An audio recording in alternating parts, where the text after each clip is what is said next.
everybody, my name is Robyn and I am back with another video on nutrition and exercise to help you hopefully debunk some of the myths that you may have been led to believe and help you adopt healthier habits into your life. Now, today we're going to talk about the exercise side of things today, and for many people, if you are simply just wanting to feel healthier and feel better about yourself, then this is completely applicable to you. However, if you have a fat loss and weight management goal, this is exceptionally important as many people make this mistake when first starting this phase. Now, what I see is that we often hear move more and eat less, and in today's video I'm going to be talking about the move more element and how people exercise excessively at the start of their health and fitness journey. There is a misconception behind exercise that it expends or burns, I don't love using that word, but just for the purpose of this video, that we burn a lot of calories. Now, unless we were in a scientific lab, we don't actually know how much energy we truly expend unless we were in a scientific environment.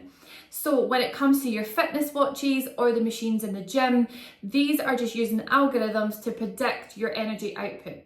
In an entire day, our energy expenditure comes from many places. However, 10% of your calories / energy burned in an entire day comes from an intentional exercise session. Now that might be going to play a sport like badminton, or you go out for a run, you're going for a workout. It's only expending 10% of your total calories burned in an entire day.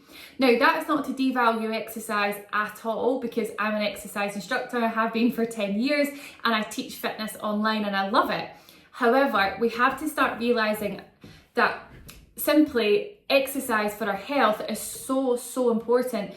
People don't tend to start exercising really unless it's attached to a fat loss goal. However, as we get older, there is so many reasons to move more. Now, one of them could be your bone health changes, hormones start to affect our heart. We want to make sure that we're staying strong and that we've got good balance, because as we get older, we're more susceptible to falling. And I'm very stubborn and I always want to be able to carry my shopping in one go from the car so that I'm strong enough to do so. So we have to detach exercise from fat loss and start to realise for our health it is so important. However, let's go back to this expectation that people think that we have to do more. Now, in relation to fat loss, the biggest secret, in my opinion, in fat loss and weight management phases is that you have to be able to maintain the habits that you adopt from the very beginning. Now, what I mean by that is if you were starting a health and fitness phase today and someone said to you, right, I'd like you to do 15,000 steps, 5 workouts per week.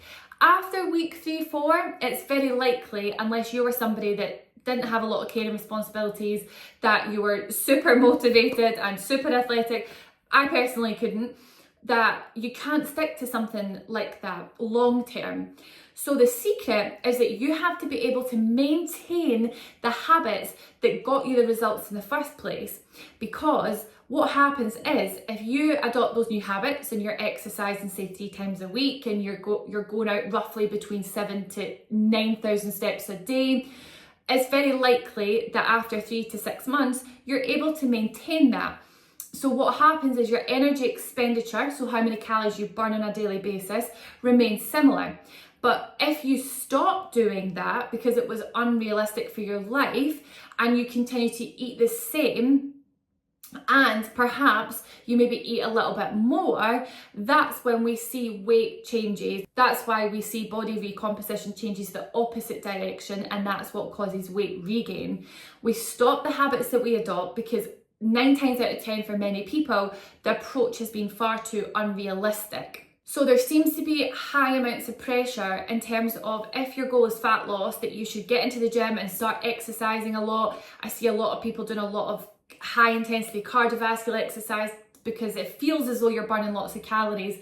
Now, don't get me wrong, those workouts are high energy. You are going to see a little bit of a higher expenditure on those ones, but it is really important that you are able to consistently maintain that energy output on a weekly basis. There's going to be times in your life, especially throughout an entire year, that you'll have summer holidays, you'll have personal holidays, you'll have weddings, birthdays, parties, social events, whatever it may be that might affect the consistency of it, but that's on the short term. What's really important as a long term is that the habits that you start now become habits and become part of your lifestyle. So please don't think that if you are starting a fat loss phase that you have to jump in and start exercising excessively. That's not the case.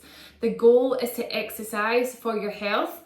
It's to have a consistent level of activity in your life that's going to benefit you. And most importantly, your overall daily movement in an entire day is far more important. So what I mean there is your daily step count is important. It doesn't have to be this golden buzz number of 10,000, it doesn't. What it has to be is specific to you and it's maintainable. If you do have a fitness watch, have a look at your average and then add 1,000 onto that. That is going to help you give yourself that initial starting goal. Step goal, take your current average, add 1,000 to give yourself a challenge. Have a look at your week. Are you a very busy person? Make it work for you. 2 to 3 workouts is brilliant, and there's so many options now for everybody. I teach at home exercise because it allows people an option to do at home. It can be 15-minute workouts, it can be 30-minute workouts. You have to do what works for you, and at the end of the day, if it's something, it's better than nothing at all. And if doing 15-minute workouts 2 to 3 times a week is something that you can do, it's more than you would have done in the first place.